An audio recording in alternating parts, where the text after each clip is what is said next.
the previous videos, we mentioned about the golden triangle in education. We have course learning outcome, we have teaching and learning activities, and we have the assessment. These three things needs to be aligned so that the entire course meets its purpose. Now let us proceed with the discussions related to the assessment. These are the common questions that you need to address. What do you want the students to have or able to do? How can you best help students to achieve it? How will you know that they have achieved? And how do you close the loop? If you look at the first three items here, the first questions is related to the course learning outcome, which is this one. The second, how do you best help students to achieve it? That is referring to the teaching and learning activities. The third one, how do you know that they have achieved it? This one is through the assessment. Now, if you have only these three items, it is insufficient. You will have to make sure you close the entire loop. What does it mean by closing the loop? This will be the extensions from the question 3 here. After you do the assessment, you know their level of achievement. Let's say now certain course learning outcome is not achieved. You will need to improve your teaching and learning activities, review your assessment methods, and check again if they fulfill the course learning outcome. The improvement imposed after you done the assessment, it will be the closing the loop. There will always be rooms for improvement. Let's say now you found that the course learning outcome are well achieved. You are looking into how can you make it better. This is also a part of closing the loop. And then the whole thing restart again. You're going to ask yourself again, what do you want the students to have or able to do? Then you reconsider, how can you best help students to achieve it? Now, if you have proposed improvement plans, you could apply those improvement methods in the teaching and learning activities, and then later you proceed with the assessment. Now, after the assessment, you will review the result again, see if there is actually improvement, to observe the attainment status of the course learning outcome, and then seeking for rooms for improvement. What you see here, it is not only that you need to ensure these three items are aligned, you will need to make sure the entire loop is working continuously. And this is not only repeating the entire process on and off again. You will need to impose improvement to make the entire course better. The improvement may not necessarily only focus at the teaching and learning activity. I believe most of the lecturer will focus the improvement here. You may also consider to improve the assessment part here as well. You might want to look at if the assessment strategy is suitable. Is it effective? Are there any redundancies? Can the assessment accurately measure the levels of attainments of the students? And so on so forth. Not only that, improvement may also be applied to the course learning outcome.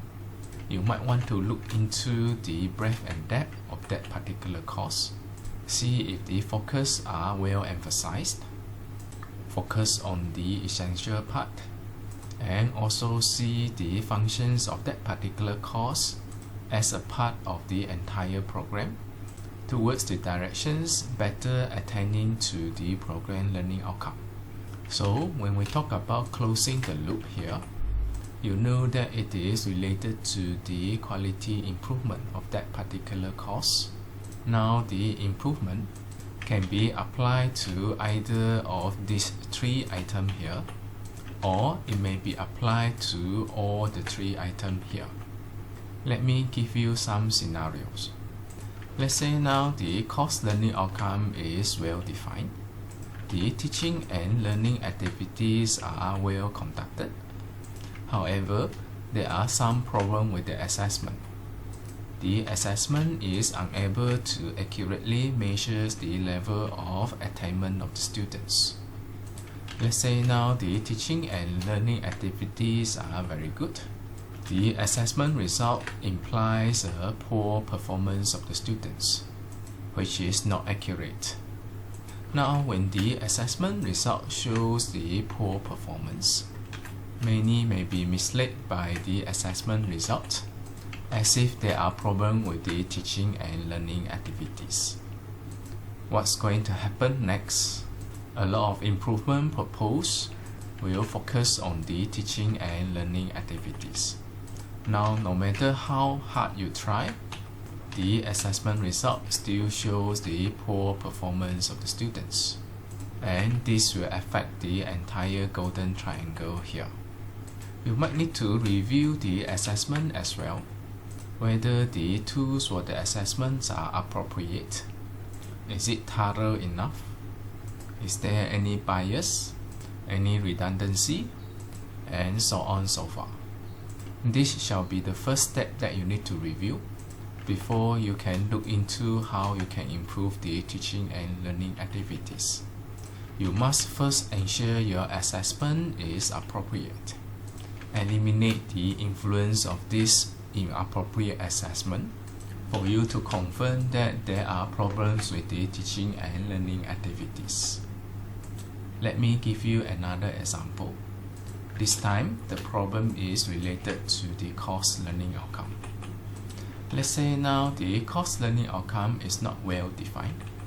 It is not thorough enough, insufficient depth, pay too much emphasis on certain topic, overlook or ignore certain essential part of the relevant course. Now, because the course learning outcome is not well established, your teaching and learning activity will be constructed based on the course learning outcome. This will skew the focus of the teaching and learning activities towards the focus of the course learning outcome. And then you do appropriate assessment. Let's say now your teaching and learning activities are very good, and the assessment result come out to be quite okay as well. This means that the course learning outcome here are attained. Theoretically, the whole thing here is completed.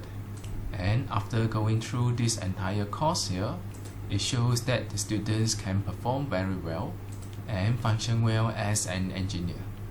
Assuming now the students is taking the civil engineering program. Everything looks okay at this level.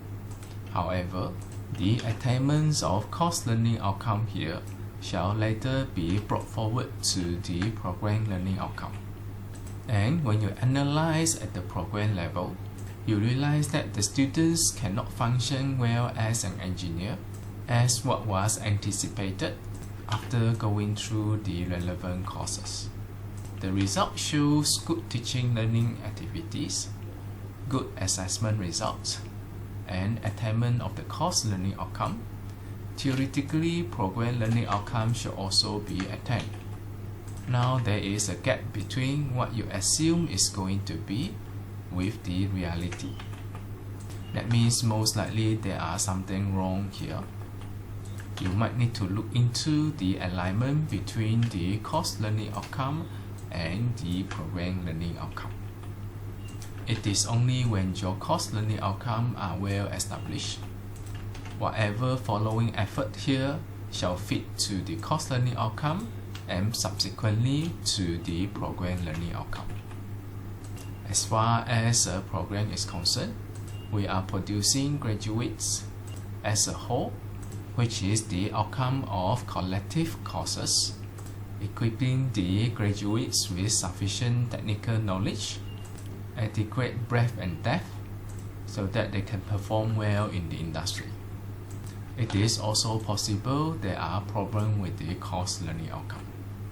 That's why, from time to time, a program will have to review their curriculum and look into their course learning outcome, as well as monitor the performance of the students at the program learning outcome level.